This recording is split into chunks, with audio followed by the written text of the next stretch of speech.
We're going to get into the show right away without further ado by bringing on our guest. He is a performer that you've seen in multiple things and heard in multiple things. Fantastic voice acting for years, but also a great improviser, a great comedian, a great actor all around. Please welcome to the program, Phil LaMarr. Hey there. How's it going, Phil. sir? All right. Good stuff. Good stuff. Now, Although I do have to say, it's like, well, I don't know if I can take on actually accept the label of comedian, because it's funny, because when you do comedy, people say, hey, come do something funny. It's like, I'm a comic actor. I say other people's funny words. yeah, but a comic actor, okay, but the thing is also, of course, sketch and improv. I consider anyone who does sketch and improv a comedian as well. You're not a stand-up comedian, but you are a sketch and improv comedian, sir. Mm-hmm. And also, like, of course, like I said at the beginning of the show, that there's been so many things you've done voices for, and they're all so diverse, and it's so amazing how so many different characters, but like, I've been watching your stuff on screen for years, and when you like guest star on a show or something like that, it's like you have completely different body language for every character you have. So like when you put these characters together, like how much is natural and organic, and how much do you actually go, no, this guy's going to do this? Well, I mean, to me, that's always the thing, is like, I walk this way, but I'm not a Jedi. So if I had trained, I would walk differently. So it's going backwards and figuring out, if this body had gone through this character's life, how would it act? I'd be buffer. Can I get a tighter t-shirt wardrobe? Oh man. I was going to say, Phil, that like it's interesting you say that, because like how much of your voice work is also impacted by physicality, like, you know, and I've seen you were just doing it just then. Actually, I saw you change your posture, you moved your body slightly differently as you're getting into the voice. Do you find that is the best, easiest way for you to come up with a voice? No, it's, well, because there's shorthand for on camera and for voice acting. There are things you can do that make an audience feel a certain, you know, let's say you're playing a character who's, you know, arrogant. You don't want him to sound like this. But if he sounds like this, then people feel that arrogance, even if he's not saying anything that's outwardly arrogant. You know, or for instance, like if they give you a drawing of a character who's got a beard, well, this sounds a little more beardy, doesn't it? No offense, James. Yeah. Because I mean, the truth of the matter is, whether you have your beard grown out or not, your voice doesn't change. Right. But this kind of voice, like if you're looking away, right, this voice sounds like a guy with a beard more than this voice does. Yeah, I definitely believe you have a beard more than Mr. Green does. Really, you've blown my mind. Mine's only imaginary. I just it's just imitation. That's what it is. It's a Zoom filter I put on. Just I knew it. I knew it was a Zoom filter. Oh my god! But yeah, like even in the characters in live action, I've seen you pop up guest starring roles on Veep and things like that. It's like I'm always amazed that it's like when you first come on screen, I'm like, oh, it's Phil LaMarr, like I would with any other actor that I know.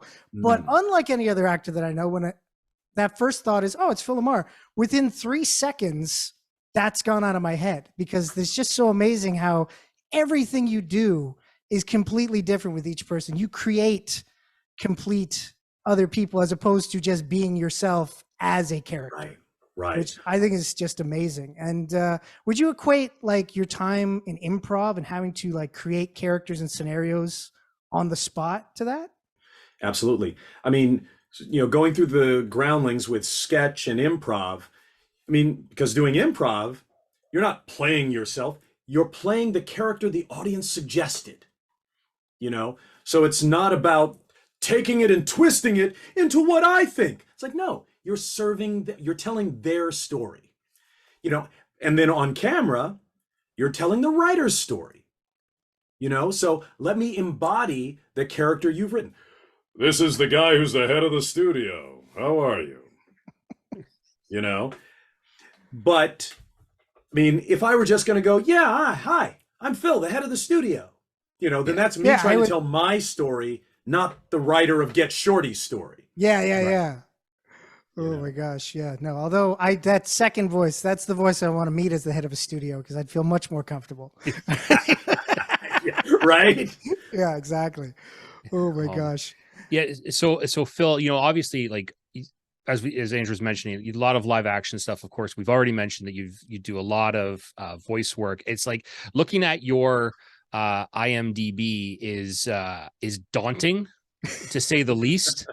You had to take a break while you were scrolling, right, Mr. Green? I did. Yeah, you got kind of tired. Honestly, Phil, like I knew you did a lot of stuff, and I know that voice actors especially have tons and tons and tons of opportunities and roles.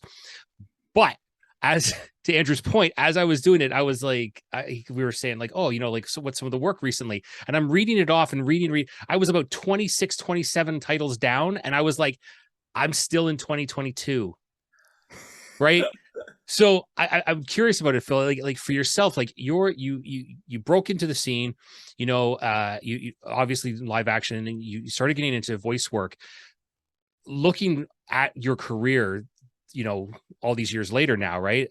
Looking back on that, was voice work always something you wanted to do, or was it just something that you kind of like, it just happened, you just got dragged into it? Like, I'm just curious about how that worked for you. Were you always interested in doing voice work?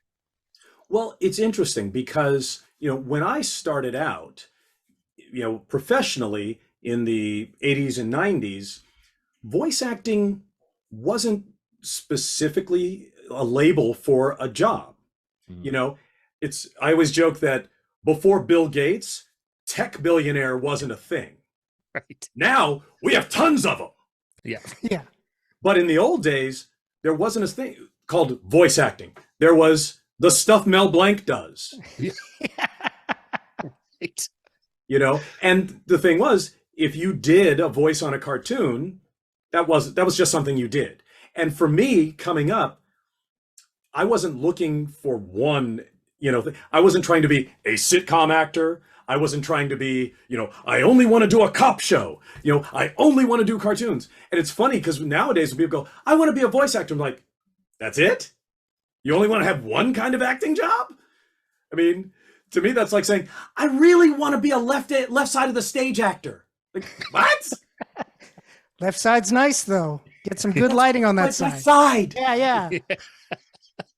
But the great thing is, and again, before I started, my very first professional job actually was doing a voice on a cartoon. Oh, when I was in high school. That was Mr. T, right? Yeah. But I didn't think of it as the beginning of my acting career or the beginning of my voice acting career. That was just my summer job. Because back in the 80s, it was one of the few cartoons where they hired actual kids to voice the kid roles, as opposed to having women do the young boys, Yeah. So we got really lucky. But I didn't consider actively pursuing voice acting until, 15 years later. After I had, started making a living as an actor. And I remember there was a friend of mine, a New York actress, Cameron Meyer, for a couple of years, every year, she and I would be on the phone with you. And it's like, you have such a good voice. You should look into the voice acting stuff. So should you. And we would never do it. But then one year, I said, you know what, Cameron? I'm going to do it this year. She's like, okay, me too. That's awesome. Oh my God. Now, but I'm thinking back, it's like with the Mr. T show, when those kids would chase after somebody, they would do cartwheels. Right. How the hell are you going to catch something? Yeah. Running. That's nuts. Oh my God. I mean, it was a fun job, because you just go in there for 4 hours and you get to play with other actors. But looking back on it, it's like, it was not the height, in terms of quality. It's like, right. Oh, wow. We kind of a rip off of Scooby-Doo. Well, how teams of, kids doing gymnastics go around solving mysteries. That's, yeah. That's the way it is in life. Growing up in the 80s, that totally happened all of the time. Yeah, I took a bunch of gymnastics courses because I wanted to be a detective. That was the plan. Right? Yeah. Oh my God. We got an email in from Bob V who says, "Hey geeks, great choice of guest tonight. Love this guy. LaMarr rocks. He is hilarious." I'll read your second half later, Bob, because that's the review for Werewolf by Night. We'll be doing that later in the program. But thank you for your email, sir. Now, one show that you were the voice of the main character actually just a couple of weeks ago celebrated its 22nd anniversary on the air. Static Shock, based on the Milestone comic by Dwayne McDuffie and the crew. Yeah. And my God, like it's amazing because not all the time do you see something that is an offshoot or an adaptation do be so much more successful and have more longevity than its original creation as a comic. Yeah. But everybody loved this show. So what was it like working on that show back in the early 2000s? It was amazing. And it was interesting because the Milestone comics were not, widely known. So when this came on the air, it was not viewed as an adaptation. It was viewed as an original superhero show. Yeah. And even back then, even though, diversity and representation weren't, topics, we knew that this was significant. It's like, oh, wow, this is the only African-American teenage superhero starring in his own show ever. But the fact that we were working with such incredibly talented people, Alan Burnett, who had been part of, Batman the Animated Series, Dwayne McDuffie, and Dennis Cowan, who had created their own comic book company. Yeah.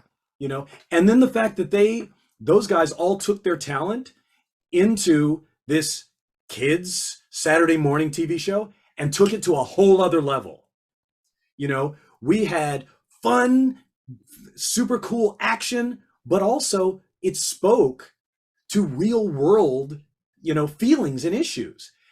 Looking back on it, I think part of the reason people still respond to this day to Static Shock is slightly similar to what Stan Lee did with comics, with Spider-Man.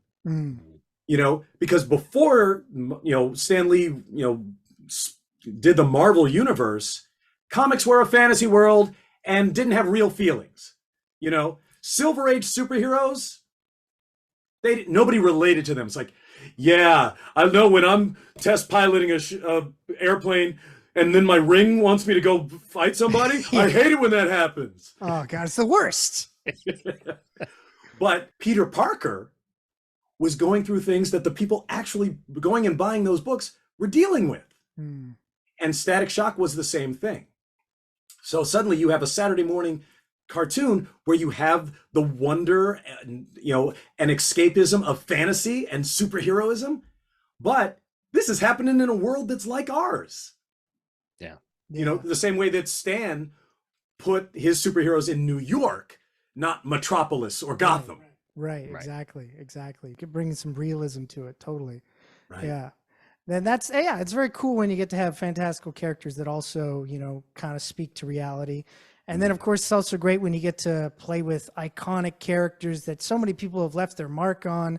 And you recently got to do that with the podcast, Moriarty, The Devil's Game, playing Sherlock Holmes stories from a complete different perspective. Right. And here's the thing. I've always said it. Sherlock Holmes is an asshole. So people seeing him as the villain was not a big shock to me. It was basically Moriarty and Sherlock, you can just switch them. And that's what they did here. So when you were working on this, I know that you and Billy Boyd got to record together some of your stuff, correct? No, not Billy Boyd? No, okay. Yeah, actually, I wonder if Dominic and Billy got to record together. But I know I had to record all of my stuff individually, which on one hand was a bummer because you don't get to, take your vibe from the other actor. But the plus of it is when you listen to the finished product, you're like, oh, wow. I feel like an audience member. Yeah. This is amazing. This is blowing my mind. I didn't even know that scene happened. But no, Andrew, you're right. The great thing about it is growing up as somebody who was a Sherlock Holmes fan. I mean, I have the entire Conan Doyle collection on my bookshelf. I knew that character, and being able to play that icon, but not having to distort it. I mean, I got to play the exact same character I grew up reading, Right. but from that other perspective, it's like, yes, I am still the smartest man in London, except for you, Moriarty. Yeah. But the fact that it's like, yeah, he's playing his violin, he's doing cocaine, but he was the hero. It's a very odd hero, like for that time period, like in a modern sense, Sherlock fits in perfectly, like Right. the coke, the weirdness, all that. But back then you think, oh, this doesn't Right? make sense. Everybody was more like heroic, and that's like as you already mentioned, like the Silver Age of comics, like that lantern jaw kind of stoic, superhero. It's just fascinating. That was actually brings me back to another of one of your famous characters, and it was, for me, it touches on some stuff, because like I was a big Hal Jordan fan growing up, because I just loved Green Lantern's costume, right? And I was just like, it's the coolest looking costume, Right. like it's cool. Mm-hmm. And then I remember growing up and then learning about Jon Stewart, and it was like, oh, there's more than one of these guys. What's going on here? It's like blew my mind. Right. And then when Justice League came out, and you were part of that as Jon Stewart, which is like, it was crazy to see, and I was like, this is great. And you get this different version than the space cop that we were used to, like, because there was layers that you brought in your voice work to John that I really was impressed with, was like this whole, like, especially when they started talking about like his war past as a soldier, and bringing in, and there was all those layers. How much is that was you guys just looking at the research of the character, and then like how much is that you bringing into it?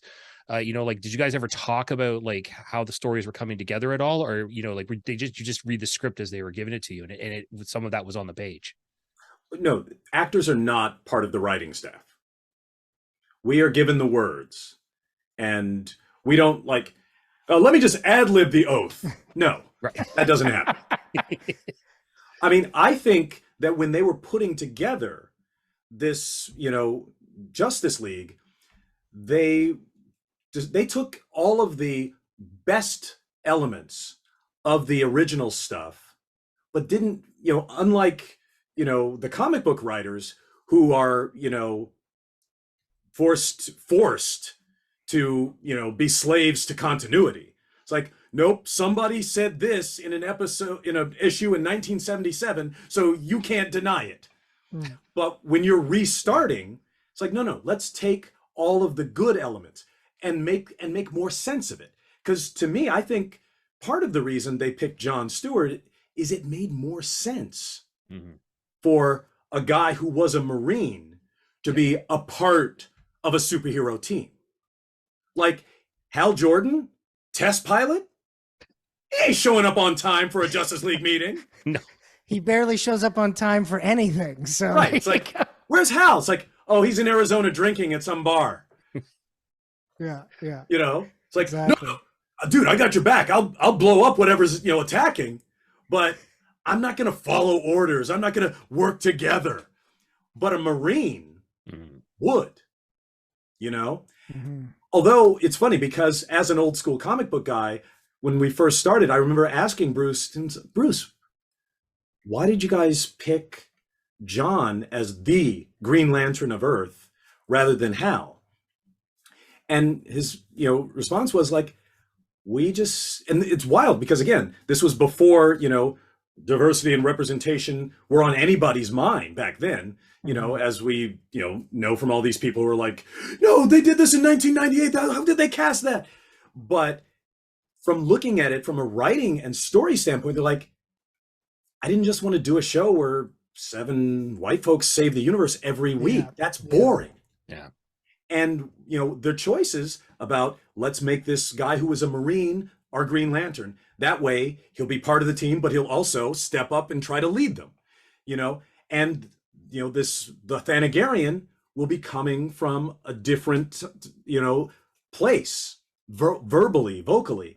And that laid a level of, when they did Starcross, spoiler alert for anybody who hasn't watched that episode years ago. When the Thanagarians, tried to invade Earth, all of the actors playing the Thanagarians were actors of Latin descent. Now, they weren't speaking Spanish, but what it did was it gave a level of connection to the Thanagarians that set them apart from the Earth people. Yeah. Which was such a cool element. Like when you watch that, it's like unconsciously you're saying, yeah, those are separate. And I'm like, wow, that's casting that helps the writing. Yeah, definitely. And that's just the level of amazing talent that we were gifted with. Because for most shows, having to balance 7 characters every half hour it's basically like setting you up for failure. Yeah. But they made all these little adjustments. And one of them, actually, it's funny because we had more controversy about the fact that they depowered our Superman than about the casting of Jon Stewart back then. Right. But again, Bruce and the producers are saying, because 50s level Superman, he doesn't need 6 other people. He can fly and push a planet. Yeah. Why the hell would that guy be on a team? No, totally. Yeah. But from a story and a group standpoint, this makes more sense. Exactly. And again, that's why that Justice League series is better than every Justice League movie they've made. Yes, and it's 100%. succinct. It doesn't take 4 hours to get to the point. So right, like that. But that's and you know what? And honestly, that's a really great point, Phil, because I looked at I loved Justice League when it came out. I loved I love animation in general, right? I'm a big animation fan, and watching that show, you guys in 22 minutes, give or take every episode, we're able to accomplish more at times than I've seen in 2 and 3 hour movies. Right. I was going back to your character of John, right? Like the depths of emotion that came through him at times when he's telling his story and he's talking, and even it's like a 2-sentence bit of dialogue, just letting something. You guys did so much great work in that show, and it's a testament to as you pointed out, to Bruce and the whole team that was involved in it, but also you and the rest of the cast. Like, you guys brought your A game to that show, which is not surprising knowing your career. Like, you have done, like, we're kind of dancing around, but you've done so many things. Like, one of your other great characters, Samurai Jack, like, for an entire generation, that is like their hero. And it's mind-boggling to me that you have worked in multiple decades, worked on multiple superheroes, or heroes, I'll say heroes, not even the super part, but done multiple heroes, and you've impacted people's lives as a voice actor. Like, do you, like, when you go to shows or you see people in the street, like, do you get a lot of those kinds of stories, like when they realize that you are the person that helped them through something rough of their life, or got them to go out and try something new that they never did before because you, as Static Shock or Jon Stewart or any of the or Samurai Jack, helped them get over those humps? Yeah. And it's great because, there are a lot of people who say, oh, that show you worked on, me and my dad used to watch it, and it was how we bonded. Or someone who was, in the service overseas, they let us watch these shows, and it was our one tether back to our old lives, and I love those stories. But to me, I don't take credit for that. It points to the wonder and the fortune that I've had being able to work with so many genius creators.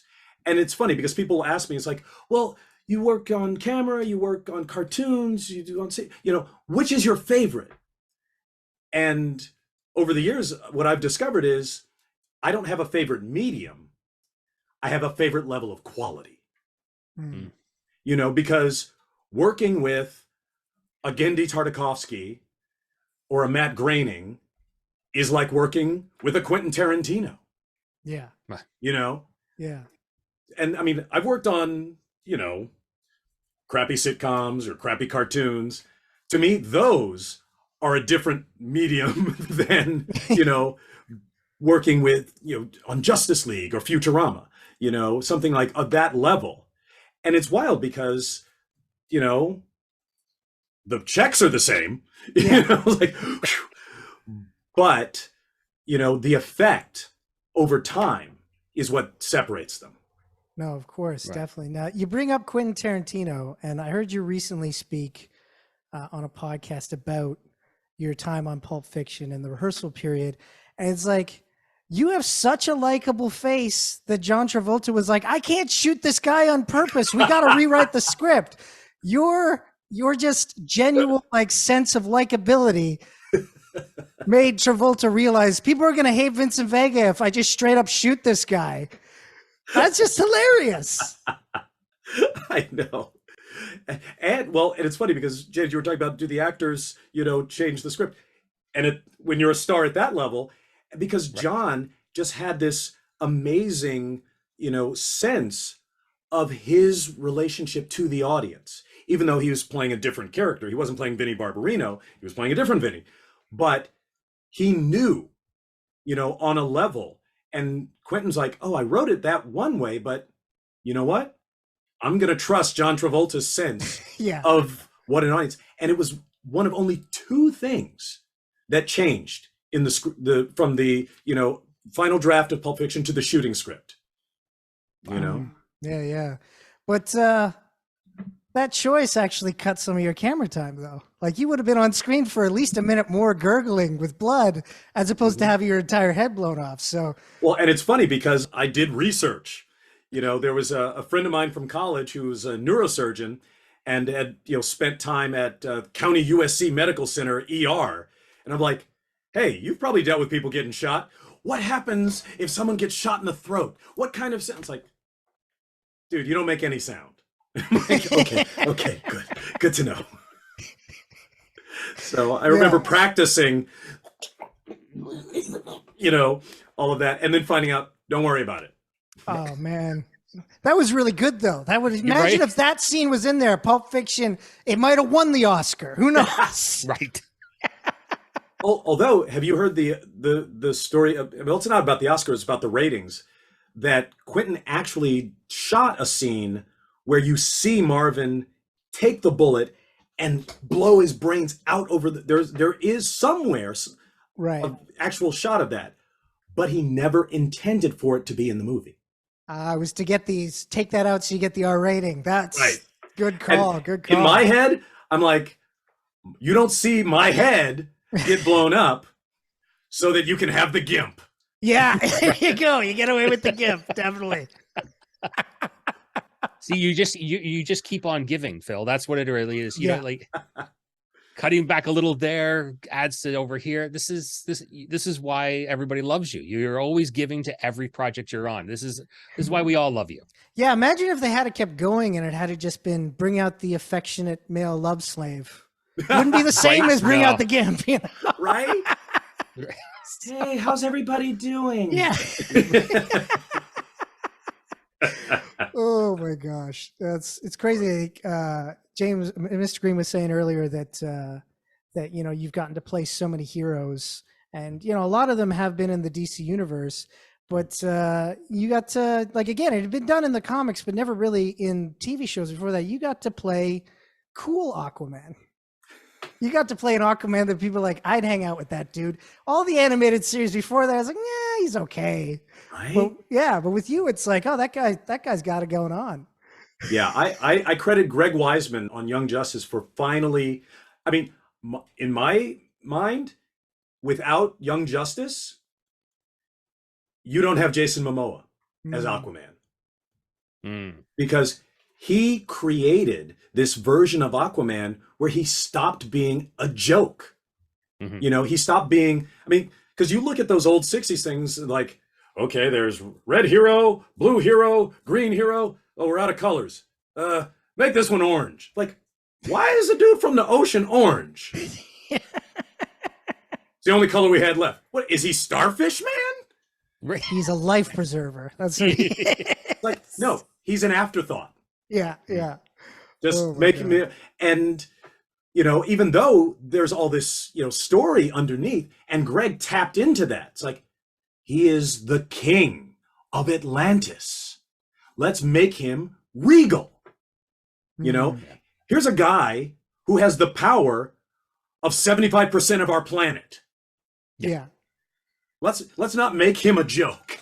Yeah. No, definitely. He's a king. Totally. Oh my God. Oh, well, Phil, I want to thank you for coming on and talking with us today. It's been awesome. Whenever I think of you, I always think back to that sketch on Mad TV where it's the guy who's a really big fan of Friends all by himself. That scene is a tour de force because it's like you're having a conversation with 6 people who aren't there, and I'm buying it. I can hear their voices, the way you do it, man. Yeah. But yeah, I think that sketch should be, this is geekdom. Yeah, exactly. Because it's a guy living in the fantasy world of the show he loves. Yeah, no, in his own apartment. In his own apartment, exactly. Oh my God. Well, the infinite amount of characters that you brought up, we can never repay you as an audience. No. Because it's just, you brought us hours upon hours of enjoyment, sir, and I thank you very much for that. And thank you guys for watching. Because without audiences, we're just a radio show on an unplugged radio. There you go. Sometimes I feel we're like that. That's why we made sure to we told people to email us so I can make sure people were listening. All right. So anyway. Well, thank you, Phil, for everything. And I continue to look forward to every single project you're in, because I always know, to your point, when I hear your voice, quality Right there. Thank you. There you go. Have yourself a great night, sir. You guys too. Thank you very much, Phil. Be well. Have a good one.